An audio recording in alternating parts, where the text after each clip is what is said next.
Assalamualaikum warahmatullahi wabarakatuh. Nama saya Fatihah Tusania. Saya dari kelas 11 IPS 2 akan memberikan sebuah pidato bahasa Indonesia yang berjudul Merajut Asa Sang Amnesti Wanita. Oke, setiap tanggal 21 April kita pasti memperingati yang namanya Hari Kartini. Di sini saya tidak akan menjelaskan mengenai biografi beliau, tetapi di sini saya akan menjelaskan betapa wanita itu bisa menjadi orang yang hebat. Seperti yang diketahui bahwa saat dulu atau zaman dulu itu kedudukan antara laki-laki dan perempuan memang berbeda. Misalnya ini laki-laki, ini perempuan. Seperti yang sudah dibayangkan, atau kita kalau sudah belajar sejarah, itu pasti kedudukan antara laki-laki dan perempuan itu berbeda jauh. Bahkan itu kedudukan perempuan itu ditaruh paling bawah.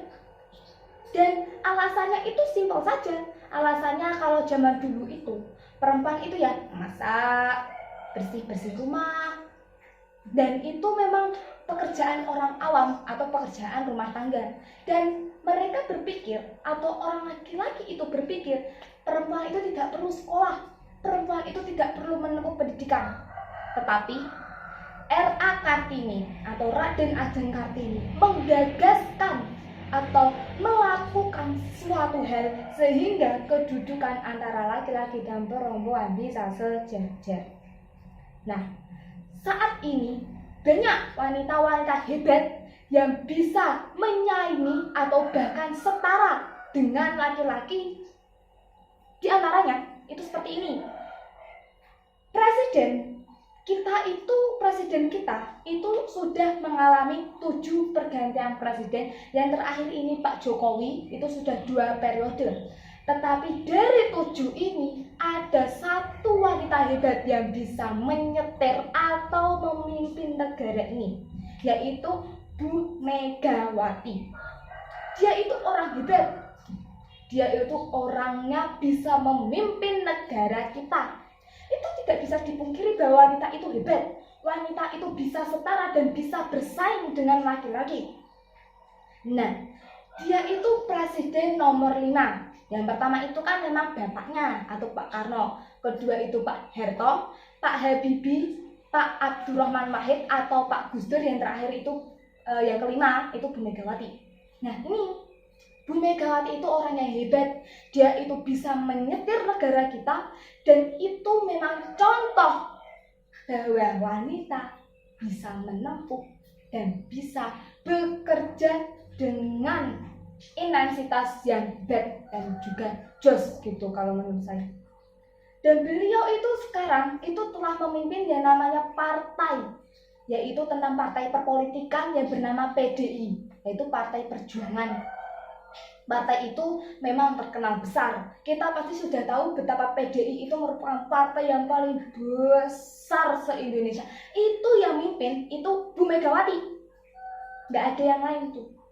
Dia bisa menyetir Pak Jokowi. Nih, Pak Jokowi itu disetir. Ini caranya begini, ini caranya begitu. Nah, itulah hebatnya wanita. Wanita itu jangan dipandang remeh. Yang kedua, contohnya Najwa Shihab. Seperti kita sudah ketahui bahwa beliau itu orang yang hebat.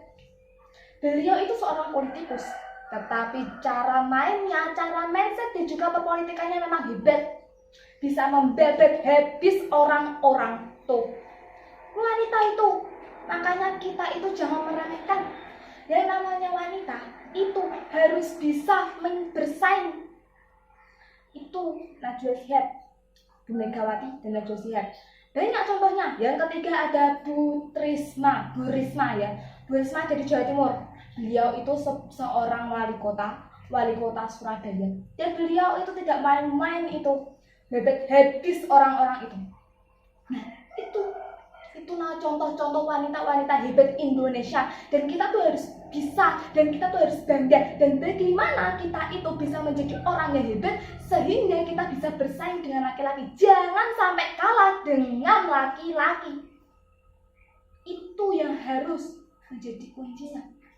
Bisa kita menjadi presiden, bisa kita menjadi pilot, bisa kita menjadi polisi, atau kalau perempuan itu boleh, bisa kita menjadi pekerja proyek seperti menjadi arsitek.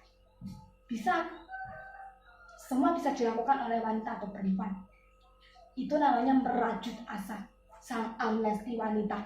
Tidak sia-sia kalau R.A. Kartini itu berjuang mati-matian sampai dia tidak bisa melanjutkan kuliah dan dia akhirnya menikah. Itu dia melakukan gagasannya ditulis dan terbitlah menjadi buku habis gelap terbitlah terang. Itu buku catatan-catatannya diary beliau. Tidak sia-sia beliau ingin asanya atau harapannya menjadikan wanita-wanita itu memiliki kecerdasan dan juga memiliki hal-hal yang bisa bersaing dengan laki-laki. Tidak ada perbedaan, semua itu setara. Nah, hal itulah yang membuat saya itu harus bisa menggapai asa saya sehingga saya bisa mencapai cita-cita saya dan saya bisa bersaing dengan laki-laki. Dan oleh karena itulah, kita sebagai wanita, kita sebagai perempuan, jangan takut untuk melakukan sesuatu. Karena kita itu merdeka. Wanita sekarang itu merdeka karena Raden Ajeng Kartini. Kita itu sudah merdeka. Jadi kita bebas berekspor melakukan sesuatu. Sehingga tidak ada yang bisa makan kita. Tidak ada yang bisa mengekang kita sebagai wanita yang hebat dan juga bersaing. Tidak ada. Seperti kita ini, kita itu sekolah. Tidak ada yang mengekang kan? Malah kita justru disuruh sekolah. Agar tujuan hidup kita itu menjadi orang yang sukses. Itulah, maka dari itulah, jangan kita sia-siakan perjuangan Raden Ajeng Kartini. Itu membuat Raden Ajeng Kartini itu merasa sia-sia. Kalau kita itu tidak rajin sekolah, kita tidak rajin untuk mengembangkan ilmu dan kreativitas kita. Itu percuma kalau misalkan kita tuh sekolah gitu kan. Raden Ajeng Kartini itu menyuruh perempuan sekolah biar bisa memiliki ide, gagasan dan juga kreativitas. Itu bisa berkembang, maju. Kalau kita sebagai wanita itu hanya sekolah itu malas-malasan, kita itu sekolah hanya sekedar sekolah, dapat sangu, jajan, pulang, dan tidak mengerjakan tugasnya nyontek, percuma kita sekolah. Itu bukan saya menyindir, tetapi saya ingin meluruskan bahwa cita-cita R.A. Kartini harus diwujudkan melalui apa? Wanita. Kita itu kaum wanita, kaum perempuan. Jangan tuh sia-siakan perjuangan beliau. Sudah capek-capek kita itu malah karpet diri. Jangan seperti itu.